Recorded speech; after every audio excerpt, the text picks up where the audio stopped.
Stori Branwen. Dewch i amser ymhell bell yn ôl. Yno, mewn gwlad gyfarwydd, mae'r cawr, bendigeidfran fab llir, yn eistedd ar garreg harlech yn edrych dros y môr. Bendigeidfran yw brenin coronog ynys y cedyrn, ac mae'n cynnal llys gyda'i frodyr sef Manawydan, Nisien a Gefnisien. Mae Nisien yn gallu gwneud i'r gelynion pennaf ddod yn ffrindiau, ond gall Efnisien droi heddwch yn rhyfel. Wrth i'r cawr a'i 3 brawd edrych dros y môr, maen nhw'n sylwi ar longau nesau at y lan. Mae tair llong ar 10 yn hwylio tuag atyn nhw, ac mae'r dynion yn siŵr nad ydyn nhw erioed wedi gweld y fath longau hardd a gwych ar llongau hyn. Daw un o'r llongau yn nes.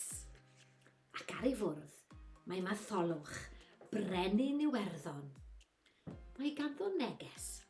Mae eisiau dweud wrth Bendigeidfran i fod e am weld ynys y cedyrn ac Iwerddon yn uno, ac mae'n gofyn am gael priodi Branwen, ferch llir.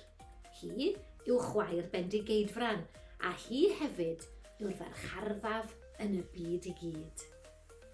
Mae Branwen yn cytuno i briodi Matholwch, ac maen nhw'n cynnal gwledd mewn pabell enfawr.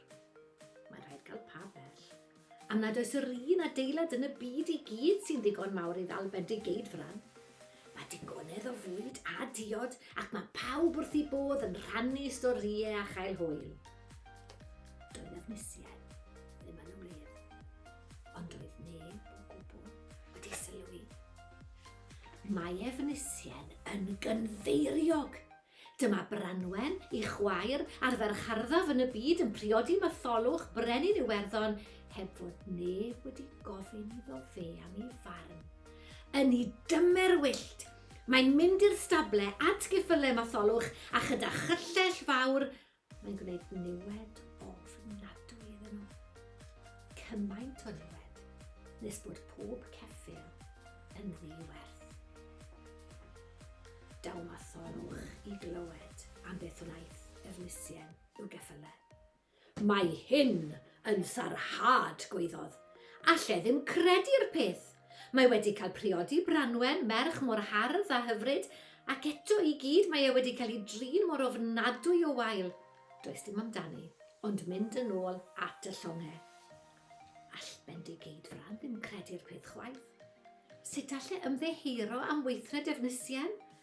Mae'n rhoi plat air, yr un maint a'i ben, a ffon arian, yr un taldrau gorff i Matholwch, ond ydy hynny ddim yn ddigon i'w dywelu fe.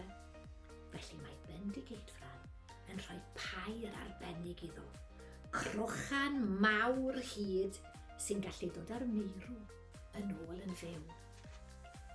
Mae Matholwch yn maddau am weithred ofnadwy Efnisien, ac mae'n hwylio yn ôl i Iwerddon gyda Branwen, a pawb yn dangos croeso mawr tuag ati, ac mae pawb sy'n ymweld â hi'n cael modrwy air neu drysor arbennig. Yna, mae hi a Matholwch yn cael mab bach, Gwern. Ond yn araf, mae pobl Iwerddon yn dechrau siarad am sarhad Efnisien, gan fyny bod ei brenin yn dial. Sut? Drwy gosbi Branwen.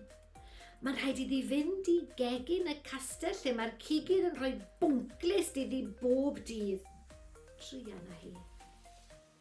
Ond daw un lyfrydwen fach yn ffrind iddi, ac mae'n dysgu'r aderyn bach sut i siarad a sut i gario neges at Bendigeidfran i brawd mawr.